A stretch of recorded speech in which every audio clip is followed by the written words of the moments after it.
Last night, my wife of 7 years had a relaxing evening after dinner. While she watched her shows in the den, I switched between watching the Spurs game, football, and soccer while taking care of some tasks. Around midnight, I found her passed out on the couch after consuming 2 bottles of wine. When I tried to help her, I saw a message on her iWatch from a friend. This friend, known as Jacket Holder from our teenage years, had a conversation with my wife. While there was a lot of flirting, it didn't clearly indicate cheating. However, last night she got drunk and openly asked him for closeness, expressing long-standing desires. Shocked, I couldn't find more messages on her watch, and I don't know her phone passcode. I put her to bed and sat in the kitchen in disbelief until I fell asleep.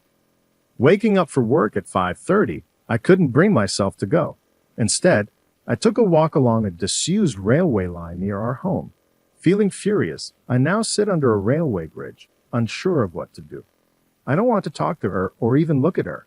The love I had for her seems to have vanished, and the revelation of her deceit has left me feeling betrayed and disgusted. I'm contemplating cutting off all contact with her, as if I could, I'd never speak to her again. The part where she mentioned being good at keeping secrets deeply affected me. I feel like I've invested so much in her, not just as a partner, but as a person, and learning about her deceit shatters my perception of myself. I'm considering not saying anything and quietly kicking her out. Our house is owned by my parents, and it will be left to me when they pass away. Fortunately, she won't get her hands on it. I thought about asking a friend who's a locksmith to change the locks quietly today, making up some excuse about the doors being broken. Last night, my wife of 7 years was unfaithful, and to my surprise, my mother supported her.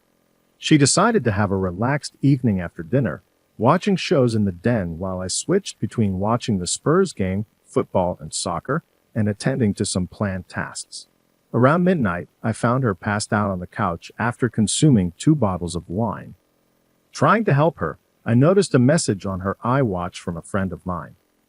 Though not a close friend, we had played sports together for years, known each other since our teenage years, and nicknamed him Jacket Holder. Reading their conversation, it seemed like he reached out to her first. While there was a lot of flirting, it wasn't clear cheating until last night when she openly asked him for closeness while drunk. Shocked, I couldn't find more messages on her watch, and not knowing her phone passcode added to my frustration. I put her to bed, sat in the kitchen in shock until I fell asleep, and woke up at 5:30 for work. Unable to bring myself to go, I took a walk along a disused railway line near our home, feeling furious and betrayed. I'm now sitting under a railway bridge, contemplating what to do. I don't want to talk to her or even look at her. The love I had for her feels gone, and I want to cut off all contact if possible. The revelation of her being good at keeping secrets has deeply affected me. Considering not saying anything, I'm thinking of quietly kicking her out. Fortunately, our house is owned by my parents, and it will be left to me when they pass away. I'm even thinking of asking a friend who's a locksmith to change the locks quietly, making up some excuse about the doors being broken.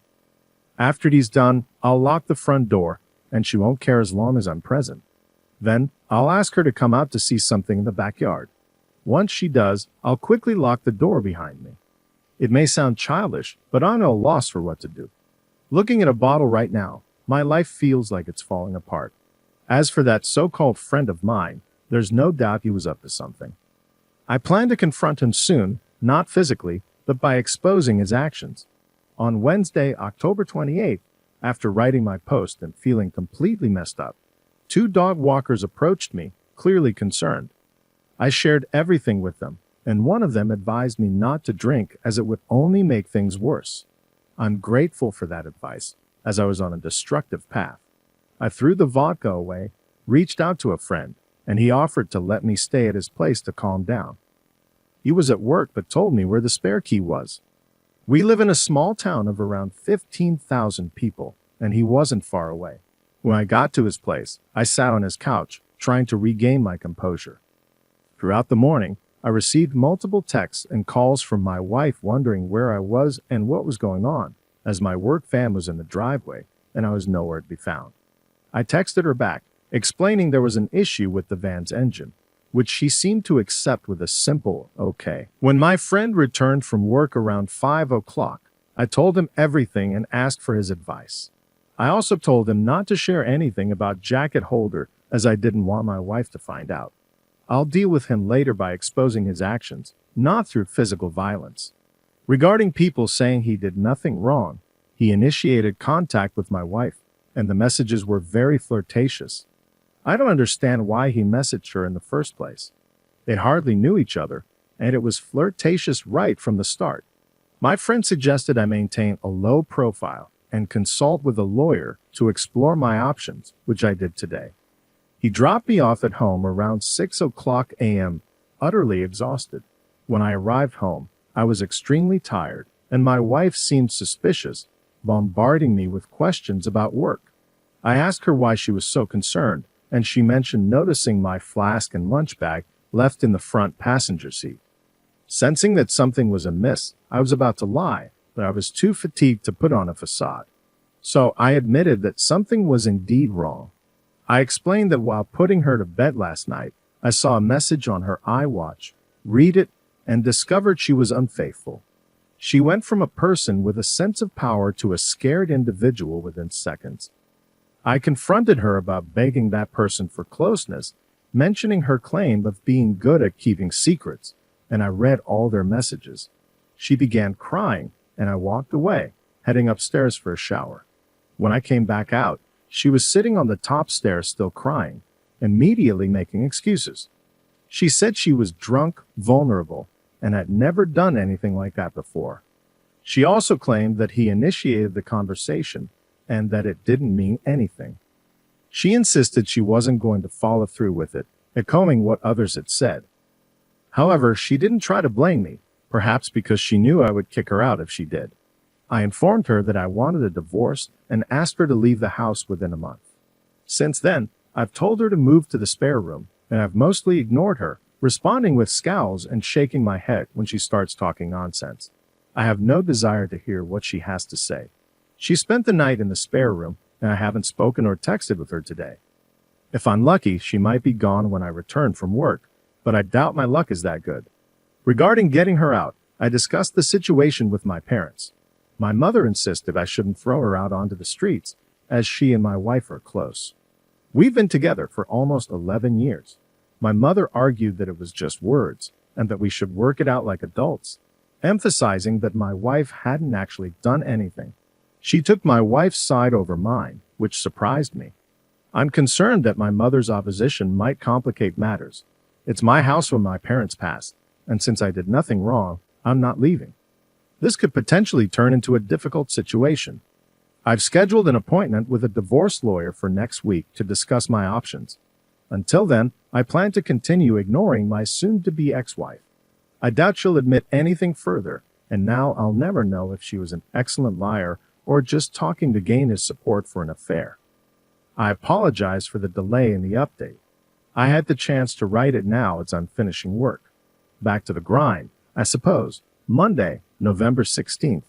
It has been 20 days since I discovered my wife's attempt to cheat on me with my friend, and the situation has become unbearable. I gave her a month to leave, and she has been sleeping in the spare room. However, it's evident that she has no intention of leaving, especially after influencing my mother. She doesn't have a place to go, but that's not my concern. I've consulted with my divorce lawyer multiple times and am in the process of preparing a divorce petition and serving her with divorce papers. I've also opened a separate bank account and taken half of the balance from our joint account. The atmosphere in the house has become tense. The living room has become a sort of neutral zone, as both of us spend most of our time in our respective rooms. I've intentionally been working late to minimize interaction with her. I've been completely ignoring her, but I started implementing the 180-in method, which advises being civil albeit somewhat distant. It has helped me avoid feeling like a monster who refuses to acknowledge her existence. It was the wrong approach, and I ended up feeling like the one who had wronged her, which was not the case. The only time I broke from the 180-in was when I walked into the bathroom last week, and she was sitting on the floor crying. I helped her up and gave her a comforting hug, although it was more of a there gesture than a loving embrace. The sad part is that I'm so suspicious of her now that I wouldn't put it past her to stage a performance. This toxic environment is affecting my thinking, and she keeps insisting she'll do anything to save the marriage and prove it was just a foolish mistake. I mentioned a lie detector test, although I don't intend to actually have one. I simply wanted to gauge her reaction. She initially agreed to it, but later came to me with her tablet, discussing the inaccuracies and the potential for false readings due to anxiety and nervousness. Given her anxiety disorder, I couldn't help but laugh. It wasn't a normal chuckle. It turned into a childish giggle. It seems she's willing to do anything to save the marriage except taking a lie detector test, which is intriguing. However, it doesn't matter anymore, as I mentioned in my previous post. All the love I had for her vanished when I read those hurtful things. I no longer see her as my true love or someone I can trust with my life. I see her as trash that needs to be removed before it stinks up the place. After I exposed Jacket Holder to our friend group a few weeks ago, he has been a topic of conversation. It's safe to say he's lost all his friends among us and has been completely isolated. I attempted to contact him a few times, but he refused to answer and eventually blocked my number. I have no sympathy for that little rat. I hope it was worth it. I've had numerous conversations with my mother about this situation, and during a heated argument, I asked her why she was taking my wife's side. I wanted to know if there was something she wasn't telling me. Was she expecting us to live as roommates, pretending nothing happened? It seemed absurd to me.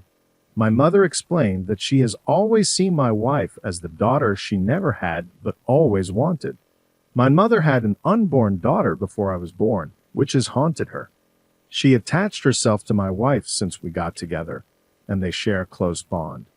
Since my wife doesn't have family or many friends with busy lives, my mother finds it unacceptable to throw her out, especially during a pandemic. My mother tried to reach a compromise, suggesting we revisit the situation in 3 or 4 months and encouraging us to try couples counseling before giving up. I'm unwilling to do that, as the thought of spending Christmas under the same roof as my wife makes me feel sick. She always wants to do it right, and it would be a complete disaster. My father, on the other hand, is a quiet and reserved man. My mother's opinion has always held more weight in our household. Some people have criticized me, calling me selfish and spoiled because the house isn't mine and I have no right to make demands. However, it has now come down to a choice between my wife and me for my parents. If it comes to that, I'm prepared to walk out the door and never return. I need to be able to look at myself in the mirror with self-respect, and someone needs to keep their word in this situation. If I do leave, a friend has offered me a place to stay for a few weeks until I get back on my feet. But if I do walk out that door, I'll cut ties with my parents. They may see it as me giving up on them without trying to fix things, but I see it as them choosing someone who broke my heart over me. The logistics of this once I'm gone are unclear, with my wife staying there and my mother and father taking care of her, while their own child goes off alone.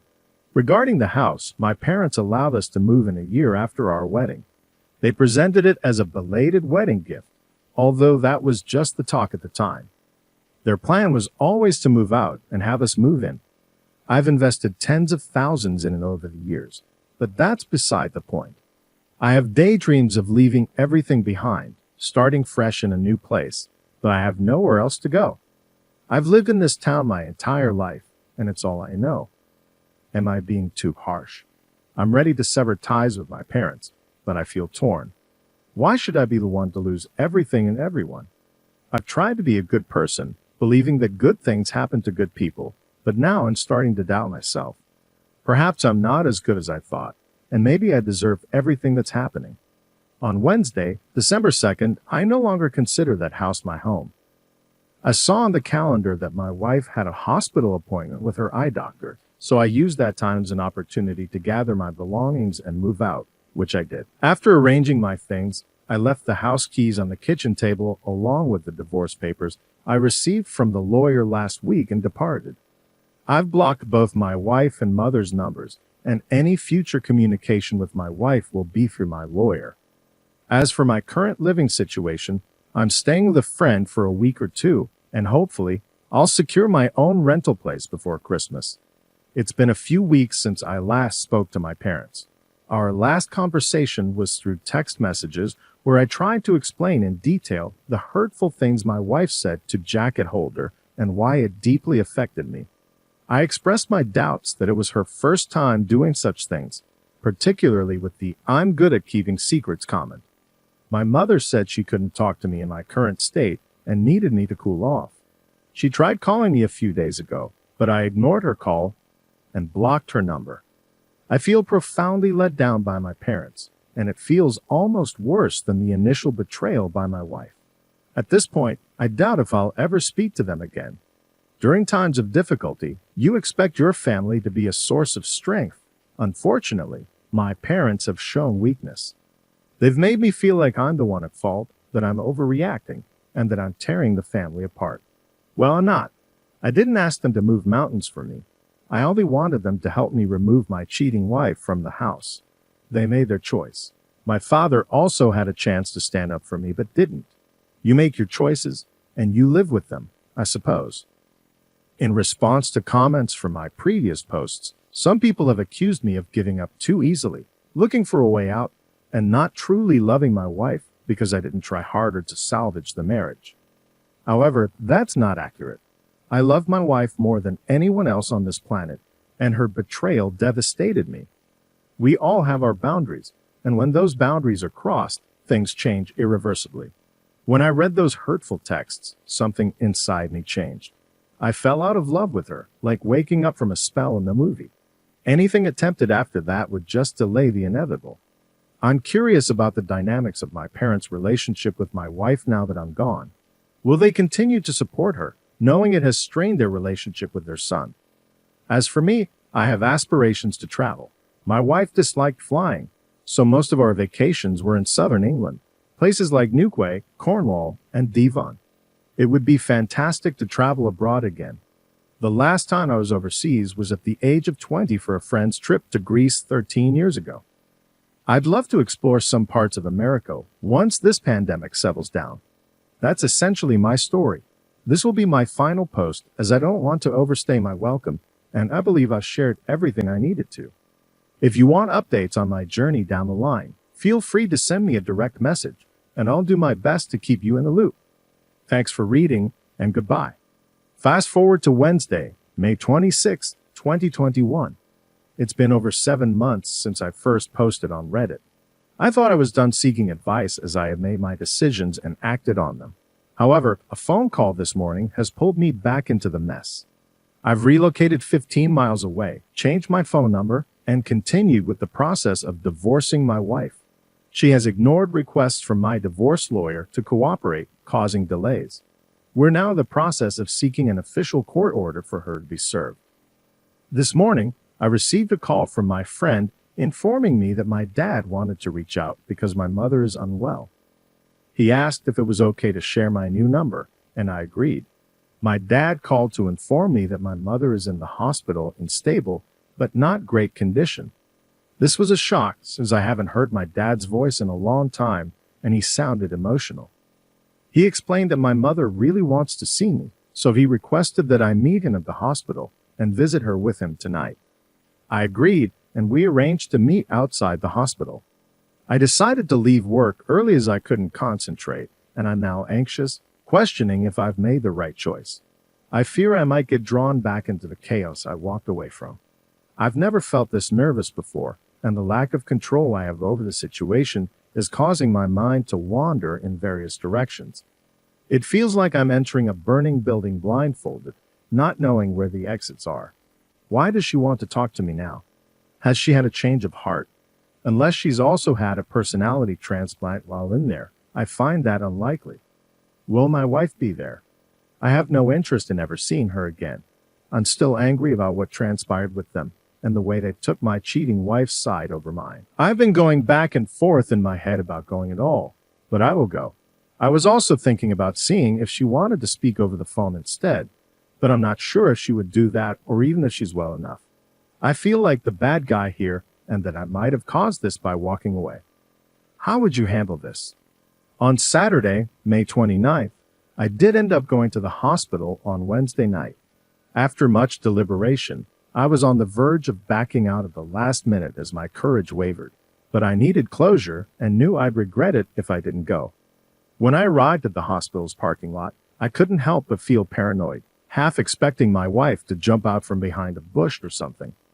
I met my dad at the entrance, and it was quite awkward as he tried to hug me, but I declined. I made it clear that if my wife had any presence here, I would turn and leave. He assured me she wasn't around, and we proceeded to the ward where my mother was. When I saw my mother, I was shocked at her appearance. She seemed to have been through a lot. I've never seen her look so frail. She had a severe black eye along with bruises and discoloration on one side of her face. She had a bad fall, breaking 2 ribs, shattering her elbow, and hitting one side of her head on the ground. So, elbow, ribs, then her head in that order. As she saw me, her expression changed from being zombified to more animated. She told me how much she missed me and wasn't sure if she'd ever see me again. I reminded her that if she truly wanted to reach me, she could have. We had a conversation about what exactly had happened, how she was down for a few hours before my dad found her, and her determination to mend bridges with me. I brought up my wife and the ongoing divorce process, explaining that I had been pushing for it, but she seemed to be ignoring the letters. I asked if my wife was still in the house, and my mom admitted she was, which made me disgusted. She began to say that my wife is lost without me and is not doing well. It became clear to me that my dad asked if I would keep in touch with him when he walked me out, and I said I would, though I'm uncertain if it's the right decision. Time will tell. Once I returned home, my emotions were a roller coaster, shifting from sadness to anger. However, I'm relieved that went. I couldn't help but think about my wife and what she once meant to me. The pain remains when I reflect on the events of the past 7 months. It's hard to believe they're real. The speed at which everything fell apart was astonishing. Life moves quickly, especially when you're not paying attention, and I wasn't. It was pure luck that I discovered her attempted infidelity, just a cosmic coincidence. I never noticed the signs or connected the dots. I only saw something on her watch that shattered my life. Now, I'm aware that it wasn't the only instance. I feel it deep in my heart. I recognize her for what she is and feel only contempt, not love. It seems she stole the best years of my life. When I reminisce about the good times, they're tainted. They feel like someone else's life, not mine. My friend suggested I see a therapist to help process my emotions and experiences. It's something I'm considering as I feel a bit broken inside. The last 7 months have been the most challenging in my life, but I prefer this truth to ignorance. I'm saddened by how it all unfolded, but you can't choose how someone betrays you. I suppose the lesson is to learn from it. I remember hearing that loyalty is one of the most underrated character traits, and I now understand its significance. Perhaps it's undervalued because you rarely discover someone's true loyalty until they betray it. It's not something you encounter every day, but now more than ever, I appreciate its importance. On Tuesday, July 20th, I'm now in the final stages of divorcing my wife. She signed the divorce papers and sent them to my divorce lawyer, so only formalities remain. She conveyed a message through my dad, expressing her regret for not allowing me to move on, thinking she could salvage the relationship. However, she now understands that it's not possible, and she must move forward for her own well-being. I thanked her for realizing this. She doesn't want anything in the divorce, and plans to move out of the house once she's on her feet. I'm okay with that. Concerning my mother, I haven't spoken to her yet, but my dad mentioned she's doing better after leaving the hospital and regaining some normalcy. I don't know how things will turn out between us, but I've suggested that if the house is to become mine, they should transfer it to my name to provide me with some security. After that, we can work on rebuilding bridges. We'll see how it goes. My most significant challenges lie in my mind and overcoming all that has transpired. The human brain is a remarkable yet frightening thing,